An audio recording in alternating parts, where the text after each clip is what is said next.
আলাইকুম বন্ধুরা, কেমন আছেন? নিশ্চয়ই অনেক ভালো। আমি আলী ওমর। আজকে নতুন আরও একটি ভিডিও নিয়ে আপনাদের সামনে হাজির হলাম। আমার হাতে দেখতেছেন 6 ভোল্টের 3-4টা ব্যাটারি। তো এই 6 ভোল্টের ব্যাটারিগুলো আমাদের প্রয়োজন হয় আমাদের ইমার্জেন্সি লাইট এবং ফ্যানে। যেহেতু গরম চলে এসেছে, আমাদের দেখা যায় এসিডিসি ফ্যানগুলোতে মোটামুটি ভালোই সমস্যা দেয়। আমরা ঠিকমতো চার্জ দিতে পারি না বলে ব্যাটারিগুলো বয়ে যায়। তো এই অবস্থায় আমরা ভালো মন্দ ব্যাটারি সম্পর্কে তেমন একটা জানি না। আমার হাতে যে ব্যাটারি দেখতেছেন এটি একটি কেনেডি ব্যাটারি। এটি অরিজিনাল যে কেনেডি ফ্যানের ব্যাটারি এটা। আর এটা হলো লোকাল সানকা ব্যাটারি, যে বাজারে এগুলা কিনতে পাওয়া যায়। তো আমি ভালো মন্দ আপনি বলবো যে এটা কোন ব্যাটারিটা ভালো। আমার হাতে আরেকটি ব্যাটারি দেখতেছেন, হাই পাওয়ার একটি ব্যাটারি। এই ব্যাটারিটা খুবই ভালো। এই ব্যাটারি বর্তমানে আমার জানা মতে খুব ভালো, কারণ আমি বেশ কিছু এই ব্যাটারি ফ্যানে লাগিয়েছিলাম, তারা আমার কোনো কমপ্লেন দেয় নাই, ভালোই চলতেছে। তো দেখা যায় যে সানকা ব্যাটারিটার এটা খুবই একটা সময় খুব মানুষের মুখে মুখে ছিল সানকা ভালো ভালো, কিন্তু এখন অনেক ডুপ্লিকেট সানকা ব্যাটারি বের হয়েছে। তো আমরা ভালো মন্দ চিনতে পারতেছি না।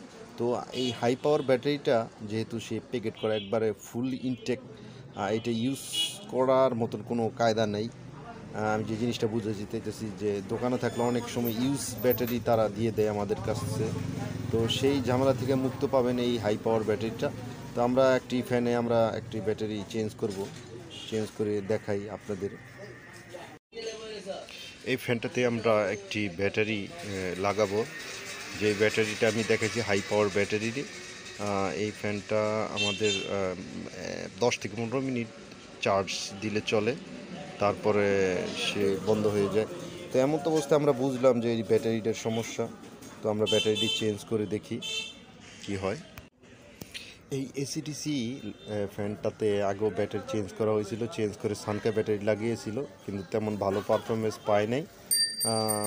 আমি যেটা বলেছি, সানকা আসলে অরিজিনাল ব্যাটারি চেনা খুব কষ্ট। তো আমি এটা খুলে আমি একটি হাই পাওয়ার ব্যাটারি লাগাবো। আমরা একটি 6 ভোল্টের ব্যাটারি সংযোগ করব, ক্লিপের সাহায্যে এটা আমরা লাগাবো। তারপরে আমরা ব্যাটারিটি আমরা উপরে যে প্লাস্টিকটা আছে এটা আমরা খুলে আমরা ব্যাটারিটা লাইটে আমরা সংযোগ করব। High power 6 volt 4.5 ampere. তো তো এটা আমরা অবশ্যই 7 থেকে 8 ঘন্টা চার্জ দিয়ে তারপরে ব্যবহার করব। আর অবশ্যই যখন চার্জ আমরা পুরো শেষ করব, অবশ্যই চার্জ দিয়ে তারপরে রাখতে হবে, না হলে ব্যাটারিটা বয়ে যাবে। তো এই ধরনের ভিডিও পেতে অবশ্যই আমার চ্যানেলটি সাবস্ক্রাইব করবেন, পাশেই থাকবেন, লাইক করবেন, পরবর্তীতে যাতে ভিডিও বানাতে পারি, উৎসাহ পাই। বন্ধুরা, আমরা খুব ভালোভাবে ব্যাটারি ভিতরে সংযোগ করেছি। আমরা এবার টেস্ট করে দেখব আমাদের ফ্যানটা সচল হয়েছে কিনা। আর অবশ্যই আমরা এটাকে 6 থেকে 7 ঘন্টা 8 ঘন্টা আমরা চার্জ দেব। আমরা দেখলাম আমরা ইন্ডিকেটরটি জ্বলতেছে, মানে লাইটটা জ্বলতেছে, আমরা পাওয়ার দিলাম, ফ্যানটা চলতেছে। তো আশা করা যায় এক চার্জে 4 থেকে 5 ঘন্টা অবশ্যই চলবে। আর সবাই ভালো থাকবেন, সুস্থ থাকবেন, আমার জন্য দোয়া করবেন। আল্লাহ হাফেজ।